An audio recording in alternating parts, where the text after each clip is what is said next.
सैन्य ताकत से पूरी दुनिया में अपनी चौधराहट जमाने वाले अमेरिका के मिडिल ईस्ट में पसीने छूट रहे हैं और खुद को सुपर पावर बताने वाली उसकी सेना इस इलाके में अब बुरी तरह से हाँफ रही है। अमेरिका के लिए मिडिल ईस्ट एक ऐसी जगह बन गया है जहां पर हर रोज उसकी साख को पलीता लग रहा है और ये कोई और नहीं बल्कि यमन का छोटा सा प्रतिरोधी समूह हूती कर रहा है। अकेले हूती ने लाल सागर से लेकर अरब सागर तक अमेरिकी सेना को घेर रखा है और इस इलाके में अमेरिकी सेना के ऊपर कब हूती के ड्रोन और मिसाइल आकर गिरेंगे ये खुद अमेरिका तक को नहीं पता। तमाम मॉडर्न टेक्नोलॉजी से लैस होने के बावजूद अमेरिकी युद्धपोत लाल सागर में हूती पर काबू पाने में पूरी तरह से नाकाम रहे हैं। उल्टा हूती पूरी ताकत से अमेरिकी सेना के ऊपर बमबारी कर रहा है।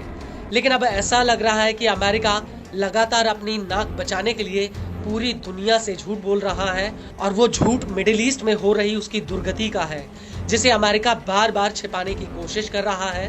दरअसल अब अमेरिका का एक बहुत बड़ा झूठ सामने आया है।